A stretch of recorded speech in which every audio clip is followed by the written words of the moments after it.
when my body would be hurting in a race. It's easy to go, oh my God. But I was like, no, like, you've got this. There's only 2 more laps. There's like, you're doing such a good job. Like, I tell a lot of people in my mentoring, imagine what a best friend would say to you in that situation. That's what you need to be telling yourself. Like, a best friend's not going to say, oh, you're going so bad. The Olympic motto of Citius, Altius and Fortius doesn't just communicate an athlete's want to triumph, but to bring the best version of his or herself to maximize their potential. And that is exactly what Stephanie Rice did on her way to bagging 3 Olympic gold medals. Steph, I know how important the mind is to you and mental training as well. And that's exactly what we would love to understand from you. Mind over matter. 2-time Olympian, 3-time Olympic gold medalist, 5-time world record holder, International Swimming Hall of Fame inductee, and someone who's just optimistic, charismatic, and absolutely generous with her time. It is a serious delight to have with us Stephanie Rice right here on Man's Life. Steph, thanks so much for joining us. It is such a delight to have you here. I'm excited. This is my favorite topic. What to you is the definition of mental fitness? How important is it to you? I think it's so defining for everybody, because we all go through our own struggles, our own sort of frustrations, limiting beliefs.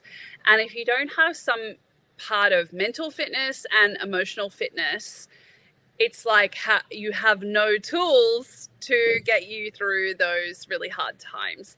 And so I think it's really important that people work on their mental strength. And people say to me, like, but what do I do? Yeah. And I think it's about working out what works for you or what your triggers are. So what you find when you think about what's your lowest moment, what does that feel like? What does that look like? If it's sort of anger, then it's obviously working on that. If it's anxiousness, it's working on that. And I think, so for me, I sort of lead more towards anxiousness because I think more in the future than in the past. So I'm not really one to get depressed, but I definitely can get ahead of myself. And so for me, it's like always bringing it back to this moment. So when I talk about mental fitness in and around maybe anxiety, it's like things like meditation, things like breathing, things like movement as well, like some form of exercise or walking, because it makes you in this moment, in this right now versus thinking ahead. In a sport like swimming, you're always up against the clock, you're up against other competitors. You come into an event knowing what their form has been like. How hard is it to sit or stand on the starting blocks and put all that aside, knowing someone's pipped you by a couple of seconds before, or you've got the better of someone else and they've got, you as the target coming into it? How hard is it to put all that aside and just focus on your one goal? Naturally, everybody thinks about all of that stuff, of course, right? Yeah. Like, so even at the Olympics, I was thinking about all of that stuff.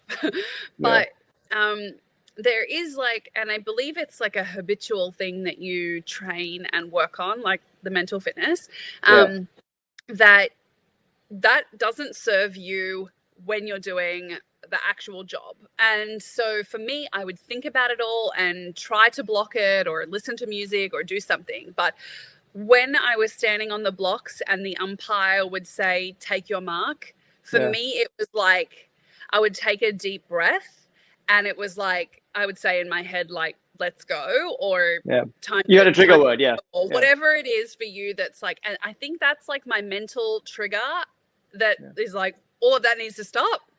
And now we're doing this. And so learning how to switch in and switch out of in the zone or focus or whatever you want to call it is super important. And most of the time it needs to be triggered by something. So whether it's a deep breath or a saying or something that you do that's like, okay, symbolizes like full stop and the start of a new sentence. We obviously understand the power of the mind, right? I mean, it's such a powerful tool that we actually can control. How powerful do you think mental training is to someone? Did you use tools like visualization or meditation, or did you go through a race in your mind before you got there? What were some of the tools that you went through to just sort of empower yourself a bit more? So it wasn't really something that I learned until after I had finished swimming. When I was in that year of self-discovery, I learned all these tools and I was like, damn, I wish I knew all these tools about swimming. I realized that I was doing some of it without realizing the organically power. Yeah. So I would do that every night lying in bed. I would visualize myself at the Olympics and the like walking out behind the blocks and seeing the crowd and like feeling excited. The hardest one for me was trying to control how I would feel, because you're naturally like, oh my God. But I was like, I don't want to feel like that. I want to feel like, let's go, like time to shine. So I think a lot of people think I don't visualize, but they're negatively doing it. So they're thinking ahead and they're like, oh, I'm not going to do a good job.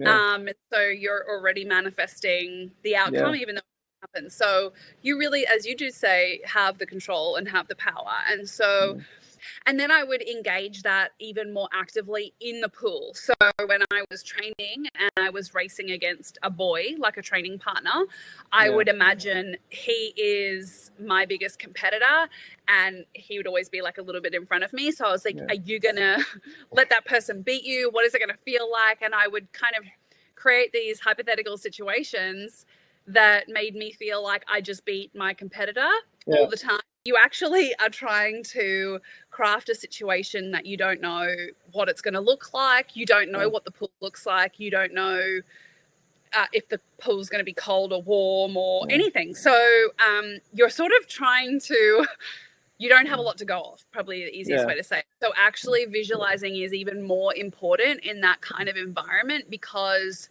there is no other way to physically prepare. So you have to mentally prepare. Look, when you talk about pressure, Steph, and being mentally fit, how much more do you think mental fitness is important to the modern day athlete? Because you've got sponsorship commitments, you've got social media, you've got cameras everywhere following you, you're in the public eye, and you're in this world where you've got constant scrutiny. How much more important do you think being mentally stable and actually training your mind to cater to all this and be okay with all this becomes? I think it's so important, especially now with all those distractions that you were talking about, because it's so easy to, I would say, focus on all the external gratifications, like how many followers you have or how many sponsorships or how much fame or recognition I have. But at the end of the day, all of those things came because you were a great athlete or, someone that was contributing to the world in some way. I think I was always conscious that if the swimming success goes, all this other stuff that I love is going as well. And so I just need to focus on that. And I know that if I focus on that, it will go well and all this other stuff will stay. Yeah. You talked about all this stuff that's perhaps got no meaning or that's external and sort of puts another burden on your shoulders. And therefore, it becomes important to have a strong support system. How important was it to you to have a support system when you were at the top of your game in the public eye? And who was that support system for you? Oh my gosh, it's so important. But I think it's so important for everybody listening to have some form of support system, because we all go through our own struggles. For me, that support system of people was definitely some of my good friends, my coach, as we explained before. My family were always really supportive. However, I didn't go to them for emotional support, but they supported my dream and my journey and did everything they could to give me that chance.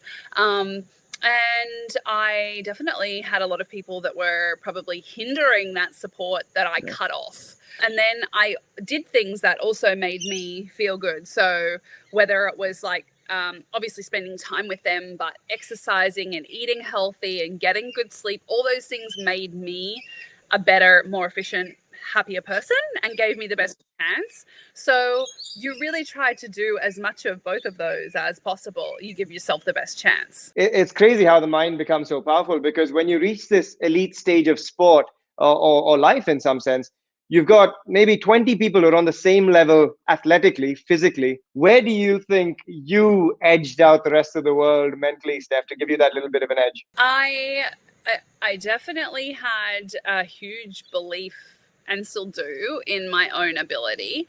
And so when things feel like they're crumbling around you, I still had that. I still felt like I'm special. I've done good work. I know I can do this. But I do believe like the person that comes first and the person that comes third or fourth are separated by mental, definitely. Yeah. And I think that mental edge is really about like how confident you are in yourself, and when things get hard, how quickly you can adapt and make it positive. You know, when my body would be hurting in a race, it's easy to go, oh my God. But I was like, no, like, you've got this. There's only 2 more laps. There's like, you know, you're doing such a good job. Like I just, and I tell a lot of people in my mentoring, imagine what a best friend would say to you in that situation. That's what you need to be telling yourself. Like a best friend's not going to say, oh, you're going so bad. Like they're going to say that. So they're going to lift you.